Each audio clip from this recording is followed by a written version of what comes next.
book does not have to make money to make you money.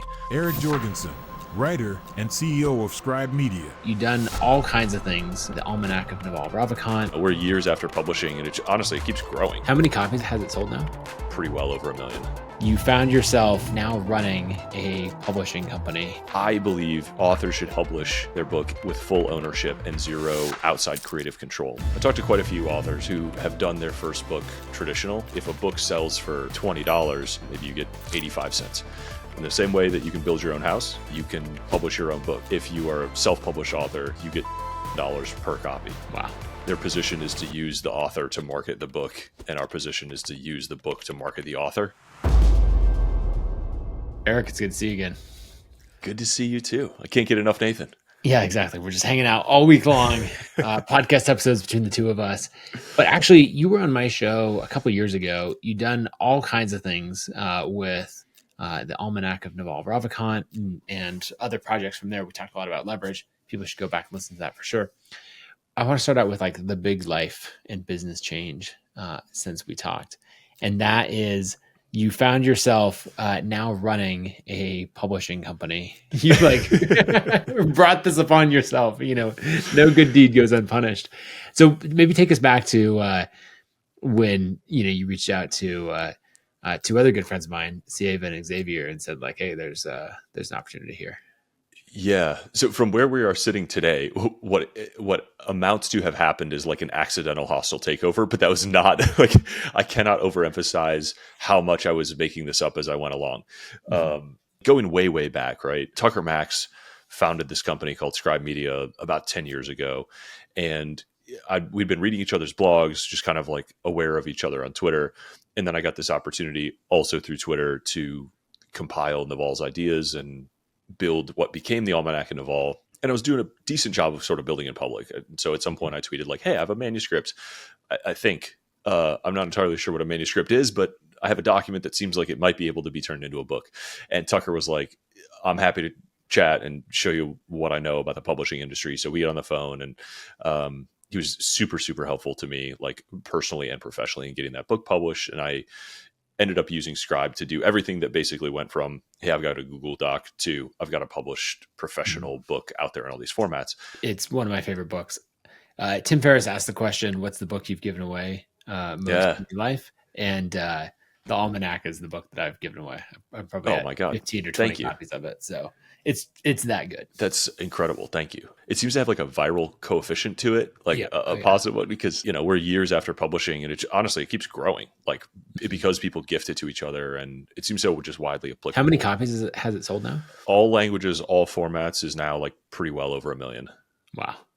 So that includes some pretty big numbers in like China and India and stuff, which is like you could say is a different category, but yeah, and was published late 2020. So a couple 3.5 years. It's going to sell. And it's one of those books that'll sell for a long time.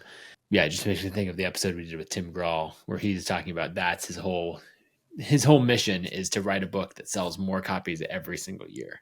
After it comes out. So I think you could be on track for a book that's selling 10 to 20, 30 years from now. And I tried to think about that, at least indirectly, in terms of making it like timeless and very applicable to I believe anybody on earth can pick up that book and get some useful idea out of it. Mm-hmm. And so, those are some of the ingredients of these like perennial sellers. Well, that's part of what makes it shareable is like, I've given it to people like my father-in-law. I mean, he's actually retired to this point. Yeah. He's like, what are you reading? And I'm like, oh, this is a great book. You're like, here, you can have it. Enjoy it. It's enough of a generalist book that anyone can get something out of it. But the ideas are so deep that you can like launch down a rabbit hole and make it very applicable to, exactly what you're trying to do.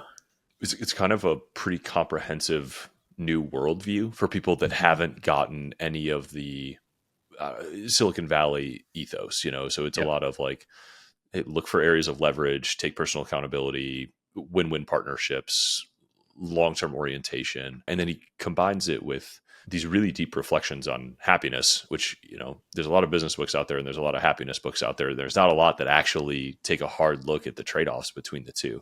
Right. So I think that speaks to a lot of people in the tension they feel between, trying to figure out how to have what they think they want and be happy along the way. Okay. So you publish the book, become friends with Tucker. Uh, Yeah. and then where did things go from there? Yeah, had a great experience publishing the book. Basically, immediately started on another one with Bology because I had so much fun writing it. And so I was partway through publishing that book with Scribe a few years later, and I got an email from a author buddy of mine named Jimmy Stoney, who was like, "Hey, what's going on at Scribe?" And I was like, "Nothing. I was there like 2 weeks ago visiting people. It's all good." And he's like, "No, no. Something's I up. think that I think they just shut down." And I was like, "No way! Like that's no way." And so there was a lot of smoke, and rumors started flying, and like all these crazy things started happening, and like they had this huge layoff because the company basically had run out of cash, and that's all we knew at the moment. And I was like, I know people who buy companies. Sieva, Xavier are friends of mine. Like I've been a friend of Brent Bishor's for a long time. And so I understand at least a little bit that like if a company is shut down or it needs investment or it's just had a huge layoff, like there's still value there. And it's not necessarily like all gone. So I called the CEO and was like, "Hey, what's going on?" He's like, "We're looking for new investors, looking for new ownership." It's like, "All right, let me make some calls." And Xavier in particular has like worked in publishing before, so he kind of was excited about it, knew what they were getting into. So they got on a plane and they flew to Austin, and they kept me in the loop a little bit as they were like doing due diligence on this acquisition. And there's a lot of like, "Hey, good news, bad news," kind of phone calls. What ended up happening, it seems, given what we know now, is basically like Tucker and Zach had started a great company. It had been cash flow positive. It had grown over the years. And then they both, basically late 2022, sold their shares and went off to do their own things. Tucker's like a rancher. Yep. Now he's like raising sheep outside Austin. And Zach Oberon joined like the core team of Ethereum. So just like one went hard right, one went hard left. And the guy who'd been CEO took over, like bought their shares, brought on his own investors, and took over the company. And through some combination of well-intentioned or non-well-intentioned mistakes or missteps, of which there are some lawsuits about, the company basically imploded over the course of 18 months. And there was this, they hit bankruptcy absolutely like a brick wall. And it was a really, really painful, noisy thing because authors were left not getting work that they had paid for. The team got laid off with like no severance. Vendors went unpaid. And, all of that is a little bit normal in a bankruptcy, but it still was really painful, really surprising from this company that has amazing public image and had such a track record of success for 10 years. And there's a lot of like value in that still. There's like thousands of authors that had a great experience. There's a ton of books that had gotten published. There's a lot of people that were like, I took a personal loss in that bankruptcy too. But I just made these calls to see if Xavier was like, I've had a great experience as a customer with this company. I believe that authors should have a path to publish their book with full ownership and zero outside creative control. Like they should have all the freedoms to publish what they want and get 100% of their upside. And Scribe was not only the only way, but like opinionatedly the only way to get that thing done at a really professional level. And the alternatives of traditional publishing are just so different from that. And the trade-offs are so different. I felt really strongly that we're kind of entering this age where this is a really important thing for the industry and a counterbalance to traditional publishing. So I really just wanted to save the company. So like I could keep using it as a customer, and I thought it was the right thing for the industry. So once Steve and Xavier were like, "Good news, we're going to buy this company," I was like, "Great. So glad to hear it. Job done. I can go back to writing." Keep me posted on how it goes. Yeah. Like my grandest hope was kind of to become like a minority investor because I'm a believer in it. And they called me, I don't know, like a few weeks after the acquisition officially closed, and we're like, "Hey, we think you should run this company. Like we own it now. You evangelized it. You brought us the thing. You have an operating background. You taught us about the industry. Like we think you should run it." He was like, "You guys realize I've never CEO'd anything before, right?" They're like, yeah, don't worry. It's like, "You're gonna give me a CFO, right?" I'm like, "Yeah, don't worry. We got CFOs." Like, okay. Well, and I was talking to both of them, but particularly Sieva a lot through this process. Really? And because I had never done something with Scribe particularly, but I knew both Zach and Tucker. And then in a few communities that I'm a part of, just in the publishing world, a lot of authors had worked with that. And so Sieva and I, poor Sieva was like on vacation to Europe as like this deal drops. He's like, "I think we're going for it." Yeah, they're Yeah, great good dudes. people. And I mean, Sieva was the real firefighter in that transition. Mhm. He took on a lot of operational and emotional challenges to slog through that. Um, and Xavier was really the like spiritual backbone of the whole thing. He's like, Yeah. no, this is important work. It must be done. We will make it. Like everybody keep at it, which is great. So yeah, I'm very like grateful to them for taking this on because they definitely didn't have to. And I think they were, the best people to do it. So they came to you and said, "Run the thing."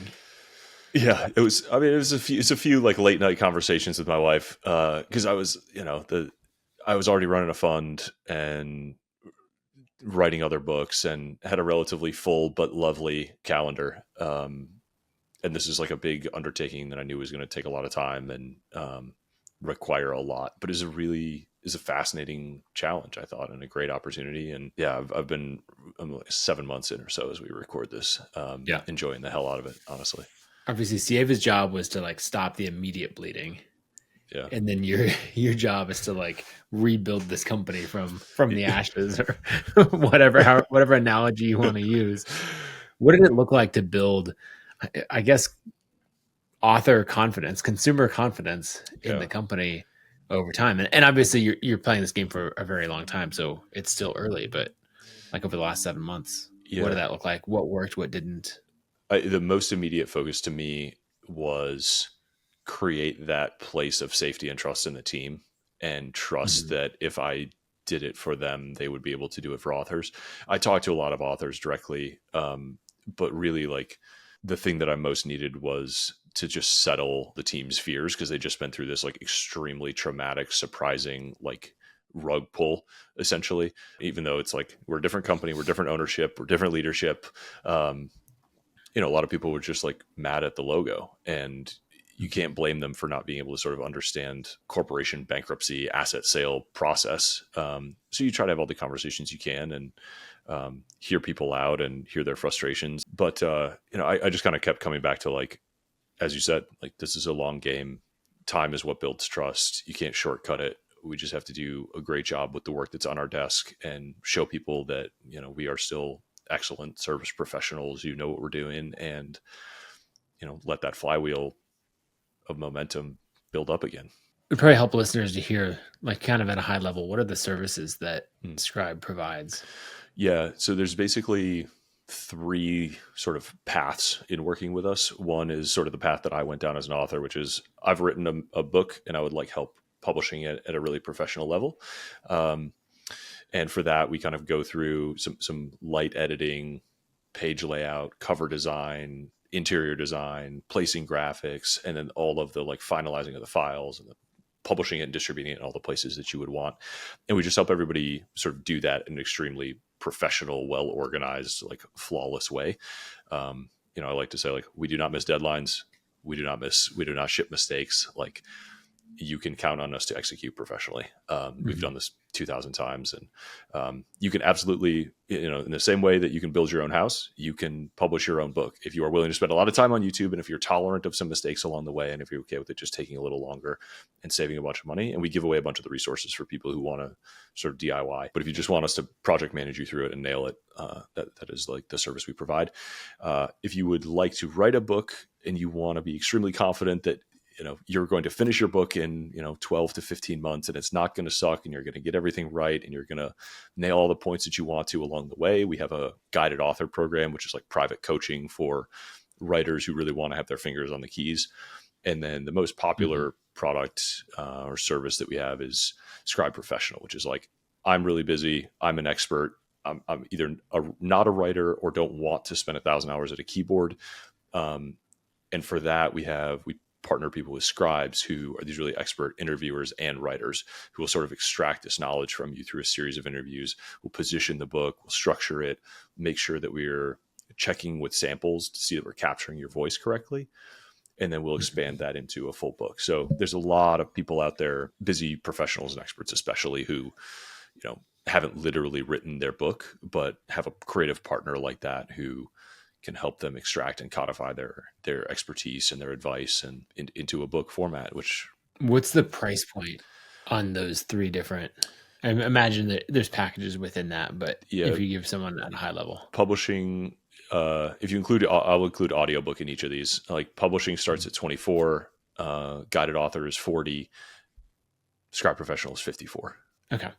Assuming like a sane like 50K word count, and there's a bunch of little edge cases, but Bunch of nuance in that. Yeah. But yeah, wasn't there a publishing arm to Scribe at one point, or like an actual publisher as well? I can't remember the name of it. They were starting one called Libra, I think it was. If that rings a bell, I think they had a good idea. I'm going to follow a similar path, I think, with like a small tweak, which actually I think is like right up your alley, which is like creators in general can basically now run, if they partner with Scribe, can run like a zero overhead publishing house. So if you know that you have distribution, or you have the ability to sort of identify authors, or you can just help them buy the rights to their book from the publisher, or get an old book that's out of print and acquire the rights to it, and front the service fee for us to do the publishing house back of work, then you own the royalties, right? Like publishing houses consists of like two things. There's like the financing arm and the actual work, and traditional publishers just combine them. But like we are the service provider. And so I think of us as basically like a publishing house API.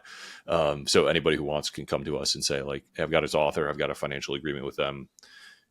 Can you do all the back of house work to get this book out there in the world and get it published? And then, we'll just split the royalties. I was like, yeah, cool. Absolutely. My concern with the Scribe business model, I was going to say, if you want unsolicited feedback, you're on my podcast, so you're going to get unsolicited feedback whether you like it or not. But that is, I don't like that you don't have ownership of some kind in the book.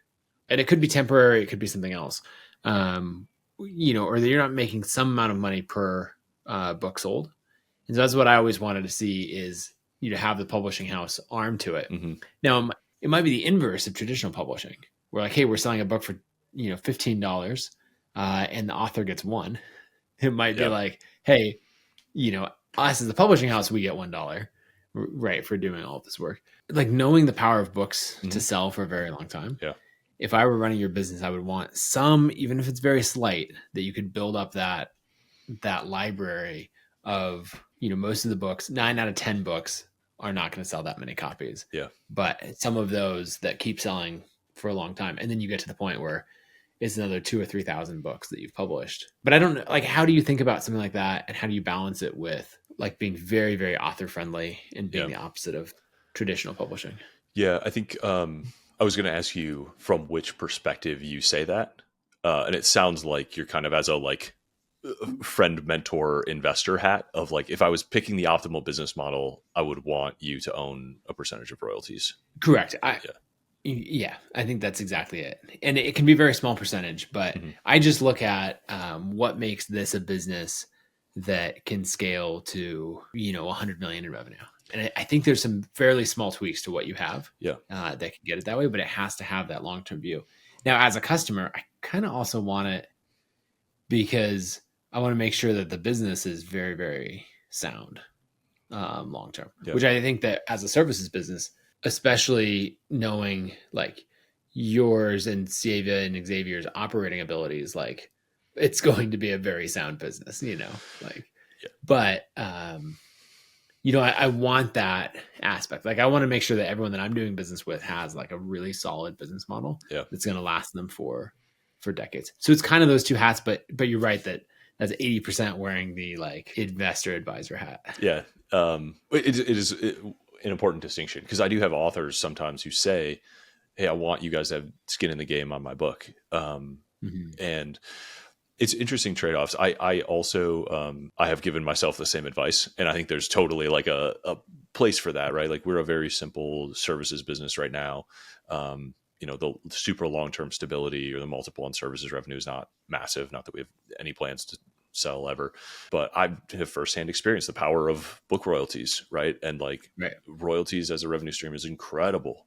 It's incredible. And when, it doesn't cost, as you heard, like doesn't cost that much to produce a book. Even if you went absolutely ham, like you could probably spend $500,000 before you really started like wasting money. If you were like, I want a New York Times bestselling ghostwriter, I want a cover designer who's like designed award-winning covers before and custom art, and I want to fire every marketing cannon we possibly can. Like, you still probably wouldn't spend more than 500 grand.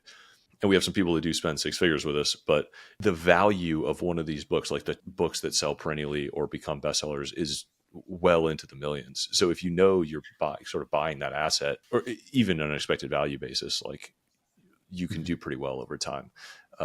So totally agree with you. I also want one of those. And I think there's a window where we can start to do it really credibly. So my very simple go forward plan is stabilize the core business based on the core services, build a world beating book marketing agency. Step 2, step 3, then offer sort of minority royalty share purchase where we know we have that kind of king making ability to not just produce a great book, but make it a hit in the first place.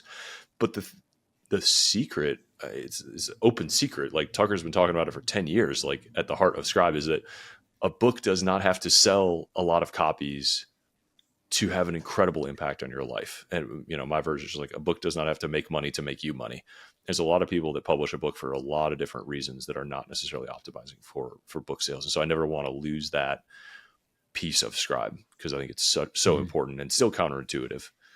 I think you're right that layering on the book marketing agency is the right place to go, because you're basically saying someone publishes the book and they're like, all right, now what's next? It's like, well, you got to market the thing. And if the best you can do is here's a list of referrals, people who are good at book marketing, or here are the best podcasts that cover book marketing strategy, that's not really supporting the author. And so having something to take them, further down that process. And you're right. You can add a huge amount of revenue and value to the author with that. And then downstream from that, you can say you'll have a bunch more information, much more cash flow, a deeper network. And then you can say, all right, let's figure out what the equity version of it is. Yeah, I think that's the right.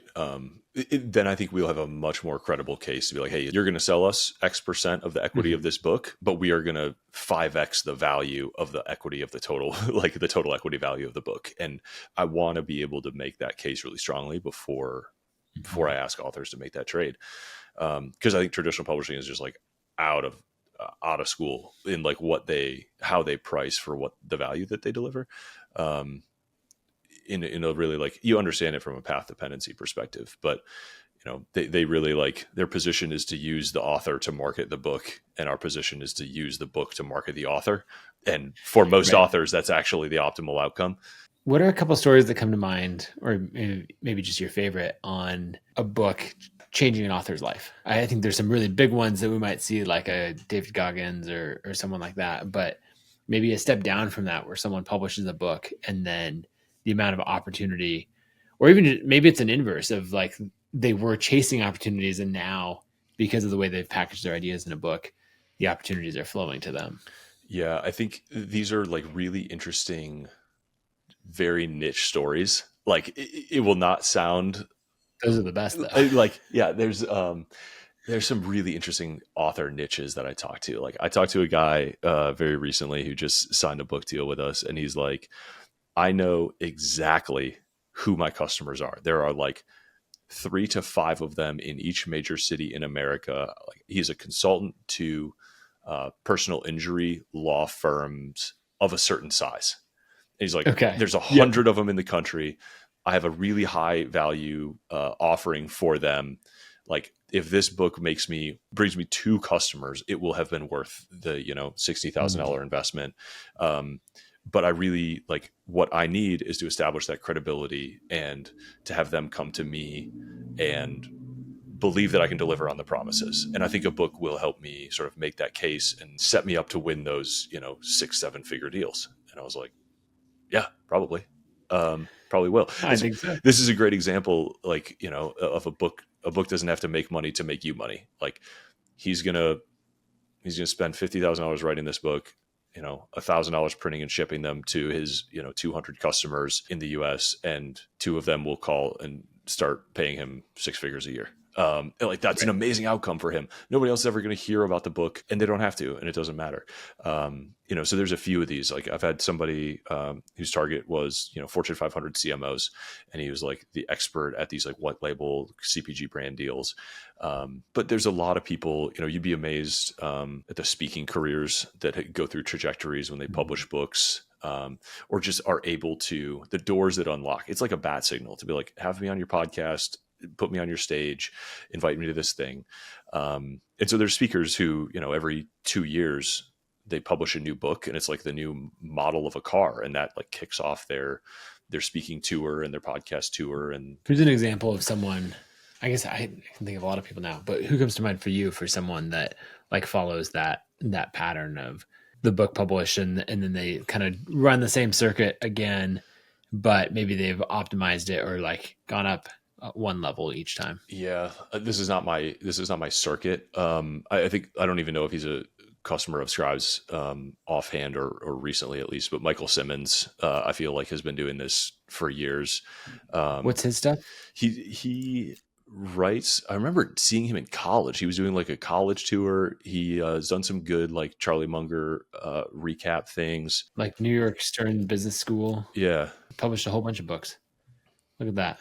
Yeah, there's a bunch of people in this world that are constantly putting out interesting new ideas, and that is really what drives the publishing of the book is what drives their speaking career or something else, and they're getting to the point where they're getting paid $5,000 a speech, 10 grand, 20, 25 grand a speech to continually spread ideas, and that has a nice flywheel, right? The more they speak, the more books they sell. The more books they sell, the more they speak. For a lot of authors, like the speaking is actually the main revenue driver. Even they go to and so my speaking fee is $5,000, but you got to buy a book for everybody at the conference, and you got to buy it from me. And if you're a self-published author, like through Scribe, your margin on a direct book sale is actually like $10 to $15 because you can buy them from the printer direct at cost.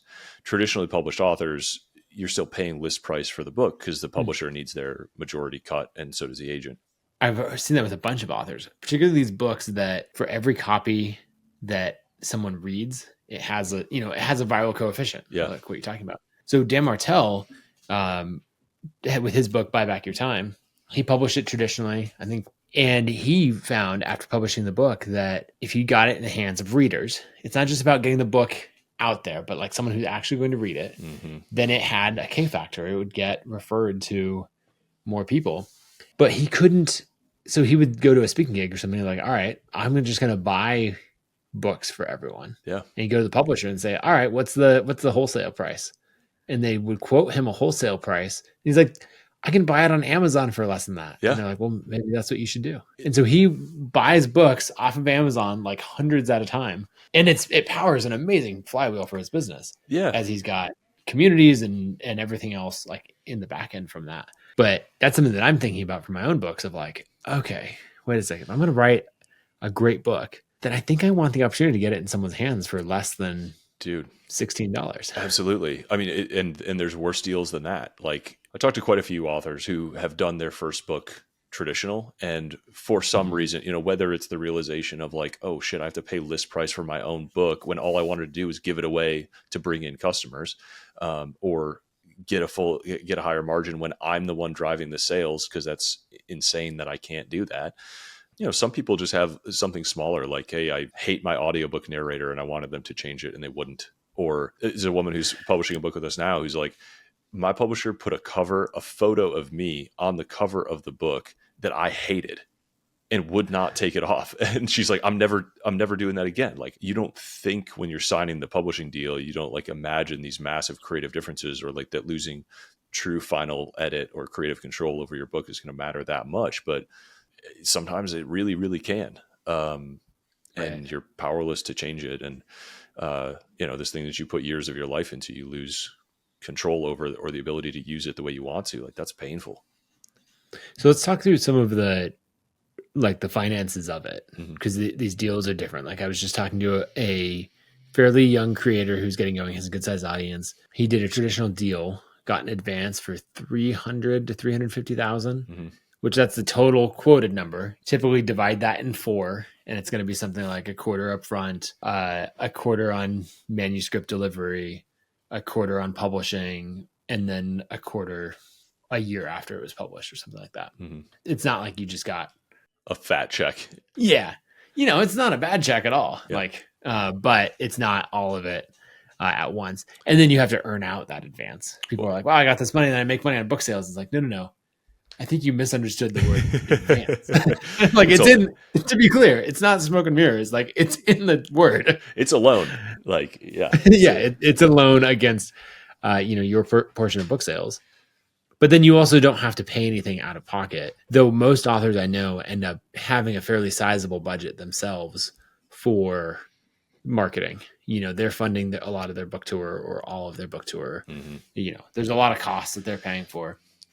And pretty common what I see is someone takes their advance, especially if it's someone that is successful as a creator or with their company, and they just set aside all the money from the advance and they say that is purely added to the book marketing budget. And then the other thing is that, fair to say, you're probably making $2 per copy For a traditional published deal? traditionally published. It depends a lot. Like they will say that this is a non-negotiable industry standard, but you'll also find authors who Everything got is always negotiable. Yeah, right. Yeah, you'll always find authors who got better deals. So like I've never heard a split lower than 50% from any traditional publisher, but if you go in, the first offer will probably be in the 85%, 90% range of what they take. So you get 10 to 15% of people are going to hear that and they're like, oh, 90% to me. It's like, no, sorry. Yeah. That's backwards. And it's 10% of the royalty, not 10% of list price of the book, which is the other thing, right? So like if a book sells for $20, there's the printing, there's the distribution, there's the like all of the overhead has to come out first. The bookseller had to make their money. The bookseller, right? So the royalty maybe on a $20 book is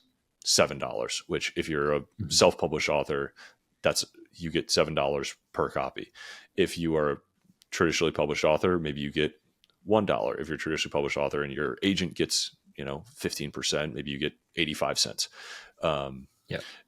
Again, after you've earned out your advance. So 85 cents per copy or $1 per copy, let's just say, like they better sell more than 350,000 copies before you're going to see another dollar. So that's one side of it. And it also comes with some level of prestige, like this idea that someone picked me as an author. The inverse, if we're self-publishing, like let's run through some of those expenses. We're writing the book ourselves, but we need editor support, we need design, we need the publishing, all of that. So we're in like the 45, 50,000 range. Yeah. Let's say, just publishing with an audiobook is 25, put another 5 in for some like editing extras, because that's usually money well spent unless you're like a really tight writer on your own. Then let's say you spend another 25 on marketing if you want. Call it 50. You're saying you might be making $7 per book sold. Yeah, Kindle, let's say you sell for $9.99, which is the price Amazon really wants you to be at, and they give you 70% of ebook royalties, so you're in the $7 per Kindle neighborhood, and then you have control over your pricing to some extent. Like so, and I'm going to use Amazon as an example because like 80+%, maybe 90% of books are sold on Amazon. So print on demand, paperback, you can usually $4 to $5, hardcover, maybe a little less actually, but for what it costs to print and ship the book. No, what you'll end up after Amazon's print, ship, marketplace fees, like Amazon is going to make more money on your book than you are, like per copy sold generally. Okay.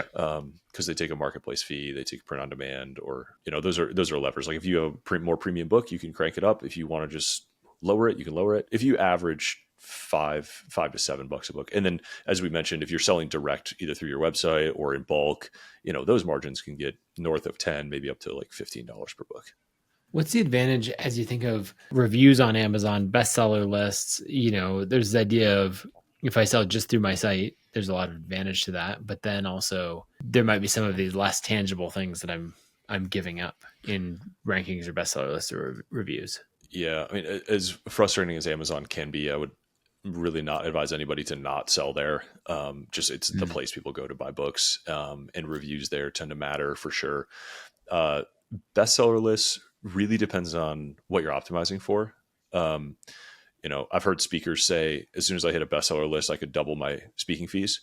But I rarely hear authors say, except for like the really extreme cases, that, being on the list for a little while helped them sell a ton more books.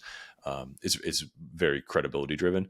And so, of the different sort of personas that there are, different authors driven by different things. Some people are driven towards credibility indicators, and that's the biggest value they can get out of writing a book. And so to them, being on a list could count for a lot. If you're optimizing for book sales, like, not necessarily. I am quite confident the Almanac of All has outsold 99% of the books on the New York Times bestseller list and the Wall Street Journal bestseller list, and has never been on any of them. And I'm not, I stress about that zero. Like, I'm not even bothering to try to be like, hey, put me on there. What's the reason that it wouldn't go on at least like the Wall Street Journal bestseller list? That's, I think, just based on pure numbers sold. I think they are all quite editorial. Okay. And is it publisher's source? There's a couple that are like where you can get true book sales numbers. Yeah. So long as they're reported in the industry. Yeah. And you have to go like pay for those data sources. And there's specific calculations they use over different timeframes. So it may be just that I never spiked high enough, but I've like sold enough total copies but it was never like the most popular book of the week or anything like that. So I don't know. People are usually pretty surprised when they hear like New York Times bestseller list is like notoriously editorial. Like, so much so. They've been like sued many times for not including books that should have been there that they just like didn't want to shine a spotlight on, and stuff like that. Wall Street Journal is a little better. Amazon is honestly like the most credible, probably just because like so much of the data is there, and they literally just are like, nope, this book sold the most this day, because it doesn't come with there's an implied endorsement the way the New York Times does it, right? In Amazon, someone's like, that's a horrible book, how can you list it? And they're like, to be clear, a whole bunch of people bought it, don't blame us. Like, blame society. We're just commenting on the fact. I'm not saying they read it. We're just reporting the numbers, man. Yeah, exactly. Don't shoot the messenger. Yeah. I mean, the more fun, like the more exciting book marketing stuff to me is like the more creative ones usually. So when we find an author who's like, I have a business case for writing this book and I really want it to affect X, and they're willing to like attack that, and the book is just like, the arrow that they're shooting. That's really fun to kind of play with. I'm thinking about my own book writing ventures. So I've written 3 books, very like niche, more technical books on iOS app design, web app design, and then I wrote a book called Authority, which is about self-publishing. Mm-hmm. The advice that I gave at the time was, if you're optimizing for income, self-publish. If you're optimizing for reach, traditionally publish.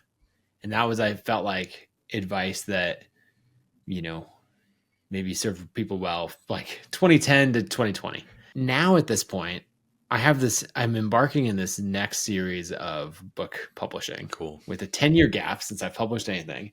I now have 5 books that I've got lined up that I'm actively working on, building a team around myself to be able to, for the editing and design and other things. And so the first one's about audience building, basically like what I built my career around the last 10 years. Next book is on flywheels. The third one will probably be company culture for remote teams. The next one, The Ladders of Wealth Creation. Oh, that cool. essay turned into a full-length book. Awesome. And then the final one will be the $1 billion creator, right? Basically, how do you build equity from an audience? Yeah. And so I'm like, all right, what do I put in place to do this? And I think I always assumed that my next book would be traditionally published. But I'm now at this point where I'm like, will it be?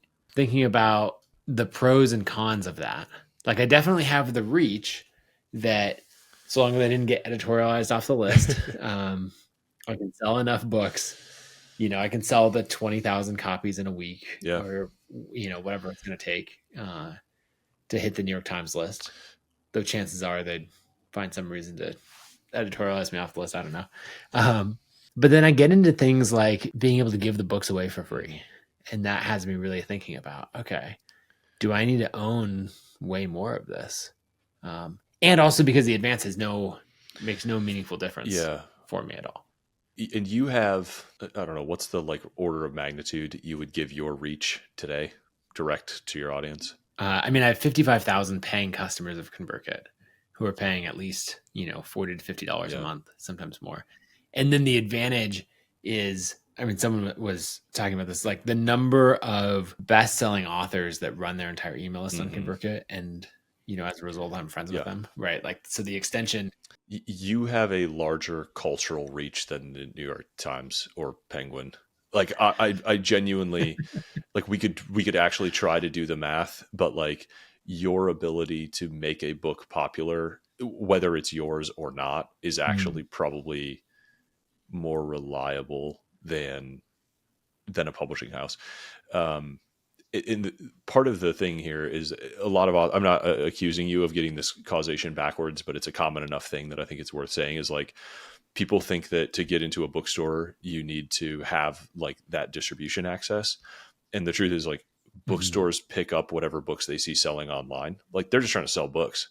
Bookstores will stock the things that Yep. will move, and they can see what books are selling online. Placement does not necessarily drive demand. Like, the author drives demand, awareness of the book, recommendations, being on podcasts, being in email newsletters, being on social. Like, those are what drive demand for books. Ultimately, I think, it's a recommendation game. So creating a book that is great enough in the first place and getting initial trial of enough people and being able to keep pushing on that flywheel with, giveaways or Mhm. stories or additional contributions, or just keeping the concept in front of people long enough that that momentum builds and continues. And to me, like, what I usually highlight for people is that the freedom to use your book in all the ways that you possibly can to keep that momentum going, and the feedback loop of knowing that if you spend $4 to generate an additional sale, you will still make three. And you individually can make the decision to keep reinvesting in that. But if you're only making Right. $1 per book and somebody else is getting the other six, like, what's your marketing budget? Like, zero? When you think about that, of the holy grail in a ad funnel of some kind is that it's self-liquidating, Yes. right? And then that you can long-term relationship can mean more. And so, yeah, that does give you $7 worth of ad spend to be able to make that sale.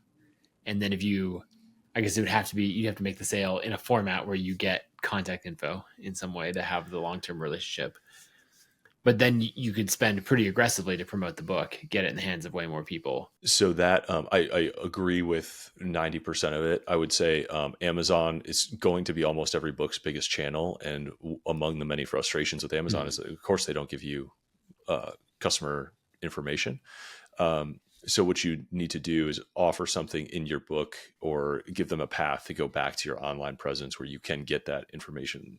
Give something away that is, zero marginal cost, but of value enough to them to share their email with you. And as we've been saying, like, What are some of the best things that you've seen there? Is that like an additional chapter, a guide to a specific thing, a worksheet? maybe a really specific tactical thing or framework. I think basically, if what we're trying to do here is get an email, then the bigger the better. Like, fewer smaller things is Mhm. maybe a little less compelling. I mean, this is old school, but like, Tim Ferriss did this well. Like, at the end of every chapter, he's like, "Hey, I have a special calculator for solving this problem. Like, go to my website and get it." And then the website, it's not a wall for the email capture, but it exists there. And at least, like, gets the cookie and plants that there. Taylor Pearson, like, had a whole course that was paired with his book. So basically, the last chapter of his book, I think, was about implementation, but it really ended with like, and here's this whole course that accompanies and like shows the implementation of all these things. Like, if you want the information's in the book. If you want the outcome, like, go buy the course. But you don't have to sell the course. You could give that away and just make it a digital experience where you get in touch with some of those people. Or like coming from the opposite perspective, like what's the best argument against, in my case, self-publishing? For you in particular, I mean, you probably will get quite a fat advance. You don't Mhm. need the money, but it's hard to turn it down for some people. Um, Right. there is prestige to, like, being selected, I suppose. Like, at least that's what some Mhm. authors have. What I would point out is usually like, that is like author to author prestige. That's like founders telling each other, like, "Oh, I raised from Sequoia, I raised from Kleiner Perkins." Like, no customer actually gives a Yeah, and your shit. customers are Like, just like, is the product better right, than it used exactly. to be? Because that's all I Like, care about. go ask anybody, the nearest person to you, like, what's your favorite book, and then ask them who published it. And like, they're not going to know. So like, it doesn't really Right. matter or impact things in the large scale. That's what I'm always looking at. I'm like, wait, this author published book number 1 with this company, but book number 2 with Yeah. that company. what's the story there? And often it's just a bigger Yeah, advance or it's something else. like, But I'm like, I yeah. pay attention to that, but Yeah. no one does. Like that's you and I and a handful of other like complete book nerds. It's an agent running a process. There may be like, access to some of those lists. They have some centralized media like connections. But I think the sort of internet ones are probably more authentic to your world.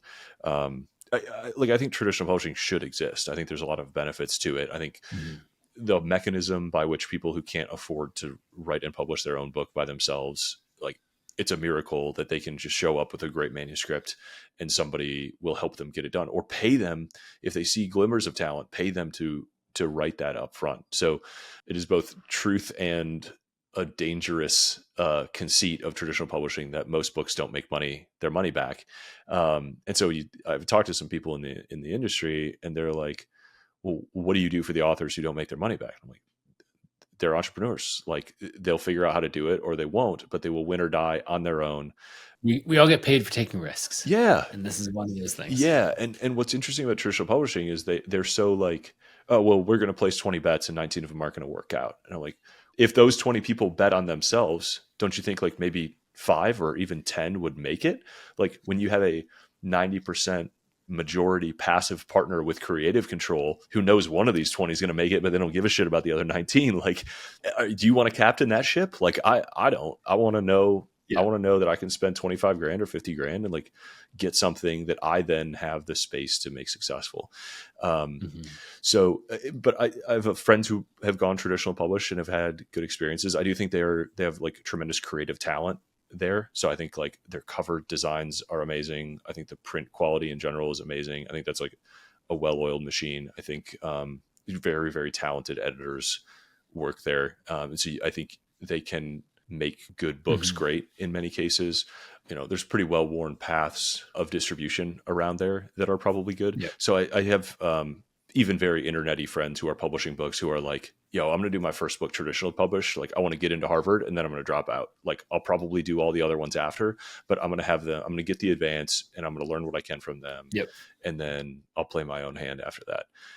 That's the beauty of it. I just want everybody to have the options to do what they want to do. I like it. The crazy thing to me is the opportunity from the audience. The common wisdom is that, the book won't make money, but it's everything you do after that. And it's like, I actually know a lot of people where the book makes a lot of money. Yeah. And then you layer on so many more interesting things on top of it from there. If you go in with the assumption that the book won't make money, like, it won't make money. But if you try to make it... That's what we call a self-fulfilling prophecy. Yeah. There are cases where it's an obviously good loss leader or marketing, sort of piece of collateral, and that's great. But if you really do go in and say, how do I make this thing pay? Like, can I make $1 million asset out of a book? Like, I think a lot of people can, actually, if you plan that way from the beginning. And I think you, with your audience, with your expertise, with your demonstrated success, especially on those topics, like with the network that you have and the ability to get the message out there. So like the first break-even point is like, if you can sell 5,000 to 10,000 copies, like, it's probably smart to go self-publish. Like that's a break-even point of like, are you going to make money? Or are you going to lose money? So if you have no dream of getting more than 10K, then like, maybe you want to de-risk, or maybe you want to keep building your audience, or maybe you want to have another product line. Like you, Nathan, going out, I can't imagine you're not going to smoke through that with every one of those books and have at least one, maybe two that are like surprise breakouts that hit 100K or 1 million or more. Yeah. When you're thinking about these different audiences that people have built, who's someone that's built one of the most interesting like audience to wildly successful business? And it could be like in the format that we talk about on the show of a $1 billion creator or anything like that.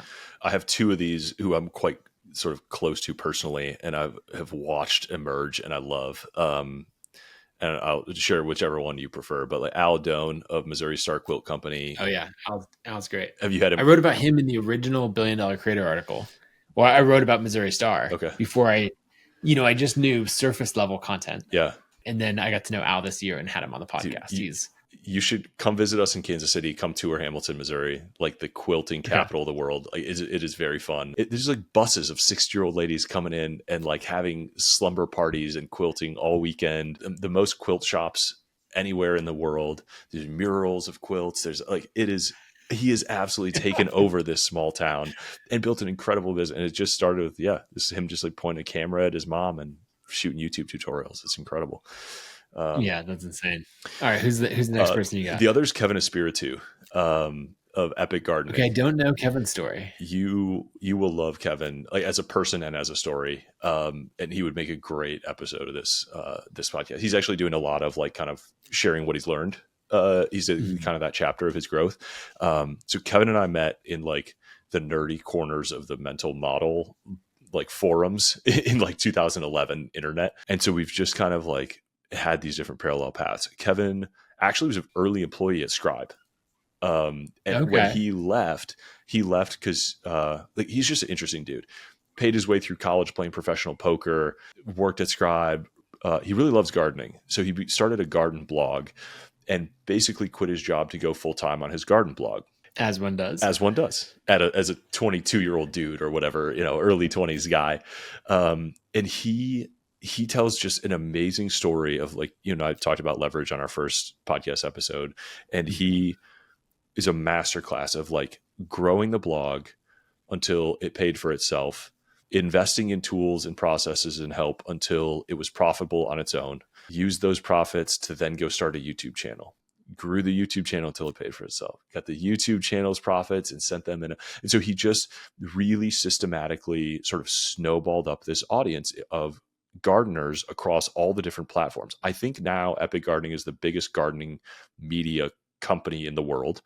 And around, I don't know, let's say 5 years ago, I could be off. He shot a video with a raised garden bed in it. And he started getting all these comments from people that was like, hey, where'd you get that? Like, what is that? I like the look of that. He's like, oh, maybe it's time to sell some products. And so he bought a shipping container of these raised gardening beds, just corrugated metal, and they're on the slow boat from China. And he puts up a Shopify page and puts it at the end of his next video and does a video about them, and they sell out immediately. And he's like, oh my God, I need another shipping container. And that was the beginning of his e-commerce. And so he just he has this feedback loop between his audience and his products. He's really thoughtful about what great gardening is. He has like a paradise in his, like, you look him up on Instagram or YouTube, he does this all in his backyard. He's got his beautiful greenhouse in his backyard. It's like a normal lot in San Diego. He's just growing all this incredible stuff, shooting videos in his backyard. 2 or 3 years ago, this got to the point he now has completed an acquisition of Botanical Interest, which is like the incumbent wholesale seed provider in the space. Like, if you ever gone to a gardening store and like bought a packet of seeds with like a pencil drawing on the front of it, he just bought that company and made it part of Epic Gardening. And so he's acquired blogs. This would be like Al with Missouri Star buying Joanne Fabrics or something like that. Truly, like it is an absolute. Both of them I love so much because they're just smart dudes who basically started with YouTube channel, but like grew the media, grew the audience, and then were just such clever operators through all these different means, whether it's growing or hiring or partnering or buying, like outright buying, vendors or partners or suppliers. It's really, really, they are both really interesting stories. And I think they are going to be cases where a creator actually ends up owning like the biggest company in this space. Yeah, I'm just looking at these, on shop.epicgardening.com, looking at the metal garden beds, and they look super cool. You can see how you drop in a bunch of them, put some gravel or wood chips around them, and you're good to go. And I know firsthand, right? I have a little homestead here. We have a 1/2 acre garden. We spend a huge amount of time and money, on our garden, and like people would absolutely do this. I mean, after this call, I'm going to send these to my wife and say, hey, do we want to build more wooden garden beds, or you want to go for these metal ones? And who knows, we might buy 5 of these. That's $1,000 Shopify order. Yeah. Like, you got to sell a lot of advertising on your YouTube channel or get a lot of views, to equal dude. Like, I it's pretty straightforward to get someone to drop $500 or more on gardening stuff. And what I love about this is a great example. Like what I love about his what I think he demonstrates well about this model, and that Al does too, is like that media isn't a great business always, but it does build an incredible amount of trust. And so if you can build a profitable media company and then you attach an e-commerce business to it where people who already trust you are willing to pay for you, willing to transact with you. And for an e-commerce business, the biggest cost is always customer acquisition. So if you have even a mediocre version of both of those businesses and you combine them correctly, it's a juggernaut. You're going to outcompete every media company because you got bigger budgets. You're going to outcompete every commerce competitor because you got lower acquisition cost. And you're going to know what products are going to sell better and faster because you got people, like, there's a really tight feedback loop between, what you're putting on your channel and what you're selling people and what they're interested in buying. Like, if we think about the number of decisions that we make in business and how often we're right, less than half the time. I went back through a bunch of presentations that I've done for the ConvertKit team over the years, just to look and see, like, okay, what did I think? August 2018, what was I saying was going to come next and what would happen? Because these are effectively small predictions, ongoing. I'm just continually wrong all the time. I like maybe 2 out of 10 things that I talk about in strategy or all of that work the way that I think. And so if you think about any of these decisions or initiatives in business in the e-commerce world, you have to put real money behind it for customer acquisition right away and for manufacturing and everything else. And the timing of it is really rough. Like, all of my e-com friends, they care very deeply about their cash conversion cycle, right? I'm putting out this money on ads and how long does it take me to get this money back? And so if you own the audience, then you can do something like, hey, I have this idea. Do y'all want to buy it? And then you can pre-sell it.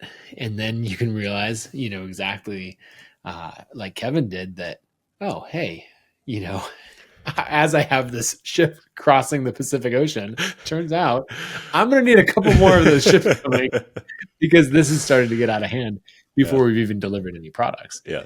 Oh man, what do you think people get wrong in this, right? Someone could dive off and say, like, okay, now I have to quickly bolt on e-com to my audience or audience to my e-com.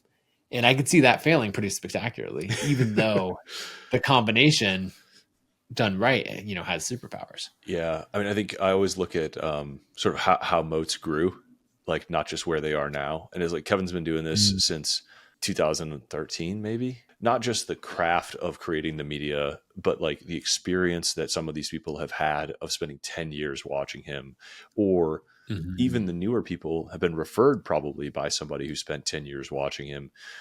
And you could look at where he is now and try to build all of that at once and not just fail spectacularly, but like lose a lot of money to it. You take much more risk than he ever did at any step along the way. Because you're trying to compress 10 or 11 years into 2 years, and you're making so many assumptions about what he learned along the way. Right. You have the benefit of getting to watch some of the journey, but particularly the end state, and be like, oh, I want that. But you could miss all the details of like the nuance that he learned as you try to skip past. Yeah. I would say, like, all the struggles. I would say don't try to copy where he is. Like, try to make your own journey that mirrors how he got there. Starting where you are, I've done a few interviews with him at different times on my podcast, and it's always nice to sort of see the trajectory over time. It's like, well, what are you thinking about right now? It's like, well, I'm thinking about how to integrate this acquisition that we just did, but I don't really know what's next. And then you talk to him 2 years later and it's like, what turned out to be next? It's like, well, it was actually adding this whole it was a short form video revolution. And like, we really focused on that. And so it ended up being like really audience growy 2 years. We didn't add a ton of new products, or it was actually needed to hire somebody to operate, this whole arm of the business. And as you say, like, we're wrong about what the next best thing is often. How many times has entrepreneurial journey just been a series of trying to make the best decision with literally what is just in front of you at the time? Like, what's the most obvious next step, and iterate and reorient each time. When I think distilling it down, like, it's easy to look at the surface area things of the e-commerce company and the audience and all that, but you underestimate the level of connection and trust that he has with, all of these long-term fans that have watched him for 10 years. Mm-hmm. I have a lot of friends in the homestead space. I think of like Justin Rhodes, who's a really well-known homesteader in North Carolina. He's got 1 million or more followers on YouTube. And, he puts out a vlog 5 or 6 days a week. Wow. And he has for 5 years. Now he's built this amazing business for himself. Like, he and his family are making $1 to $3 million a year homesteading, just living their life and enjoying every bit of it. Yeah. But someone can't just say like, oh, I'm just going to copy that and have the same results. It's actually like that long time investment and the connection that you build with the fans over time. The time arbitrage is usually like an underappreciated piece of somebody's moat or of your own. It's interesting that the market that he chose, like, I don't think that gardening was like the most competitive market on the internet. Or if you think about the level of technical talent required to build this site, which is, there's a lot and it's hard to do in the production quality and everything else, compared to like, I don't know, going to go work on something in the crypto world where you're up against, the best at audience building and engineering and technology, and all of that. And so like choosing the world that you want to play in, I think is really important. And then also if you can take skills that you learned in one arena, like a good friend of mine, his name's Trent, and he built multiple e-commerce businesses. He knows video production and YouTube and all of that for marketing content, right? Like many of us, he's operated a show for a long time, and he decided to like leave all of that behind. And now he makes YouTube videos about flying. That's awesome. He shows up in this like pilot, training niche, and he knows what he's doing. Yeah.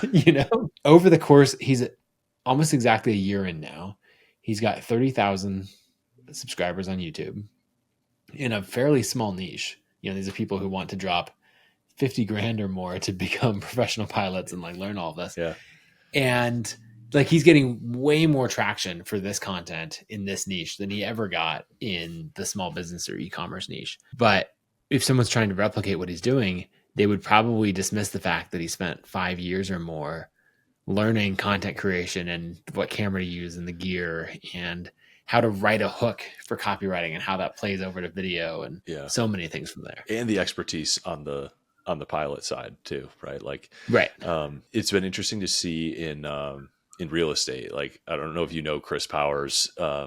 Yeah, I've been on his podcast once. He's a great dude. But he's an amazing example of like just crushed in real estate operations for like 15 years, learned all the lessons that you could possibly learn, and then like figured out podcasting over the course of, I don't know, 6 months or 12 months. It's like continuously getting better, but the amount of depth of expertise he brought to a niche where like anybody who was doing real estate podcasts was either kind of like, I don't know, cheesy or low budget or low expertise or whatever. And he was just like, no, I'm going to go all in on this. And I have the depth of expertise to be extremely high credibility in the audience, like with my audience, even if they are seasoned real estate professionals. And the amount of like talent and attention and capital that has come into him as a result of that is like unbelievable. Like the power of an audience, especially in these professional niches, is absolutely next level. When you think about, there's so many people. Nick Huber is doing this to a ridiculous extent right now, where he's currently working on a deal to acquire a company, and he's raising the money for it on Twitter. And he's like, all right, in 2.5 weeks, I put together $2 million in 2 million. Sorry, off by an order of magnitude there. $20 million that he's raised, purely from the internet and purely off the power of his audience. Yeah, I think there's something. There's definitely some of these business models have a much greater synergy with a media business, like media and e-commerce, like we were talking about with Kevin Espiritu and Al Doan. I think funds, as in general, like capital and media, also have this like quite strong synergy. Like Packy McCormick is like an amazing example in the startup world. Chris Powers in real estate, Patrick O'Shaughnessy in.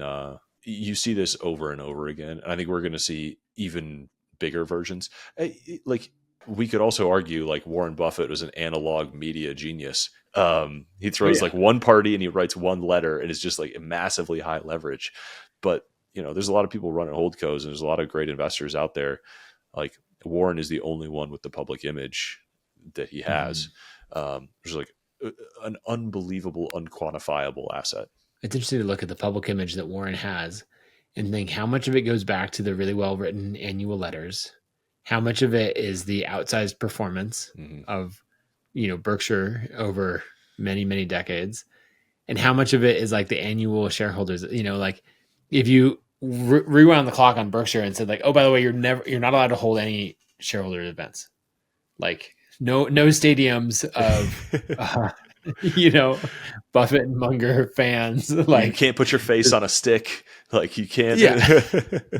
Sell See's candy everywhere. And like if it's in that world, like how much does matter? Obviously, I think he'd still be insanely successful. I think a fair amount. I mean, if you think about how much capital has come into Berkshire as a result of his reputation, like just on the capital side, like how much demand has been generated because of his persona for stability and trust and running a low leverage, like utmost, like unsinkable ship of capitalism. And then like that's plenty, like that's a lot that drives share price, that brings in new capital. Then on the other side, how many opportunities he got because he was Warren Buffett and because he got those phone calls, like Nebraska. And that goes all the way back to just being known in Omaha, like Nebraska Furniture Mart, See's Candy. Then fast forward all the way to like, who does the government call to bail out the financial institutions, right? Like there is one person on earth who gets that call because he has that reputation that can stabilize these institutions and like his personal reputation. Just by showing up and speaking on behalf of them, like, oh, okay, we're okay. If Warren says it's good, then I guess we won't pull out our money and tank this whole industry. Yeah, I guess America will be fine if Warren Buffett is like still alive and investing in banking, right? Like those. But that only comes from the steady execution. And like a lot of people say, like, oh, I'm going to build my reputation over decades, and which is a great thing to do, but you have to be active in it. You can't be like too many people are passive, and like. You and I are friends, so I have a great reputation, and our buddy Joe knows I have a great reputation. But like, as much as it sounds odd, you have to put things out there, like public work, that has leverage to be able to like, so people can find it and learn about it at scale. Yeah. And so the letters do that, the interviews, the live events, all of those things.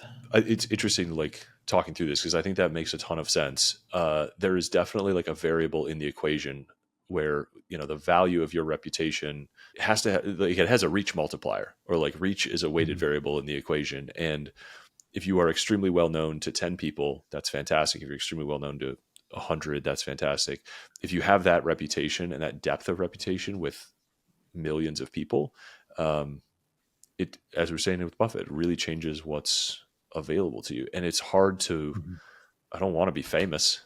I know, like, there's a lot of people who don't want to be famous, but who might want that credibility and that reach and the value that comes with a broadly acknowledged reputation for quality and stability and trust. And it's a really interesting outcome that he's been created. And I think more people are going to reverse engineer that and try to create some version of that themselves. Well, I think we're seeing it with like Jason Lemkin in the SaaS world.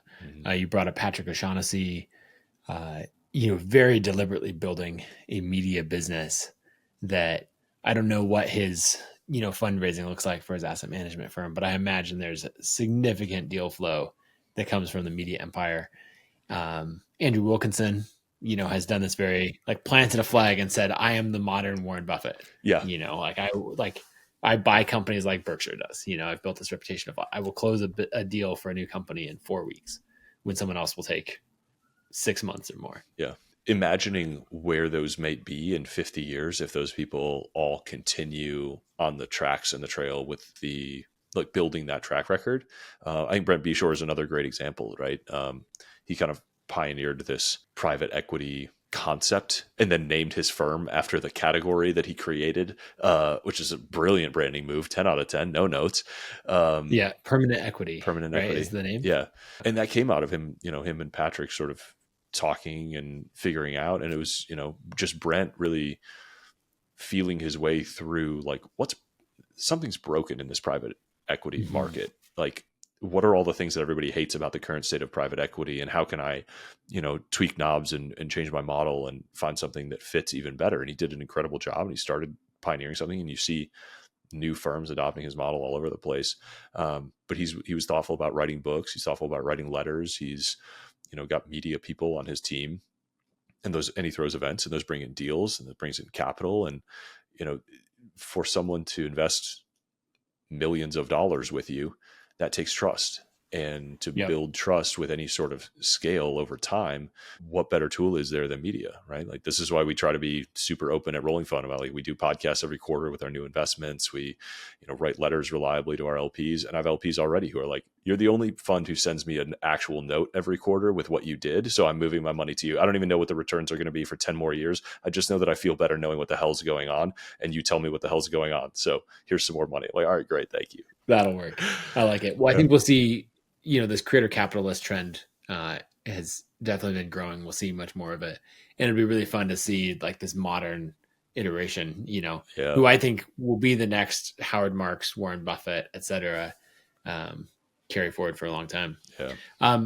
Okay. So if people enjoy this conversation, they should definitely go check out part 1, where I was on your show. Where else should people go to follow you and check out all the things you're doing? Yeah, Nathan gave a very tactical, like, masterclass on flywheels on my podcast, and I learned a lot. You like hear me learning in real time. I loved it, and I'll be implementing those things in my company. All my personal stuff is ejorgensen.com. You can find the newsletter and the fund and everything from there. Scribemedia.com is where you go if you want to learn about writing a book or publishing a book that you've already written, getting coached. Like, we would love to work with you. Though I sounded like it, I'm not a zealot on any particular path. I have been helped by my author forefathers, and I just get a kick out of helping people find their right path towards publishing a book. I think books are sacred and beautiful, and they changed my life, and I think they can change a lot of other people's. So I just like being a shepherd and helping people through that portal. I like it. And I think it's pretty special to have you leading a company where you have so much hands-on experience. You're not like, well, I listen to these podcasts or being in the industry for this time, I like have this opinion. It's like, no, going through it as an author multiple times, and like, here's my lived experience and how it informs it. And we have this, like, vast network and community of other authors. It's powerful to come into a company where I was a customer first. And it was founded by Tucker, who is a much more successful author than I will ever be, 4 or 5x best-selling author, an incredible writer. So that's really, like, in the DNA of the company. And yeah, I love helping authors, and I can feel in the conversation that authors or prospective authors just react to, like, sometimes it just need to be told something by somebody who's been down the path. And I'm sure you've had all those, like, first thing you do when you decide you might want to write a book is call your friend who's written a book and, like, be like, how do I do this? What's going to happen? Is it going to suck? Yep. Is it actually going to be that hard? Yeah. Cool. Eric, always good to see you. You too. Thank you. If you enjoyed this episode, go to the YouTube channel, just search $1 Billion Creator, and go ahead and subscribe. Make sure to like the video and drop a comment. I'd love to hear what some of your favorite parts of the video were, and also who else we should have on the show.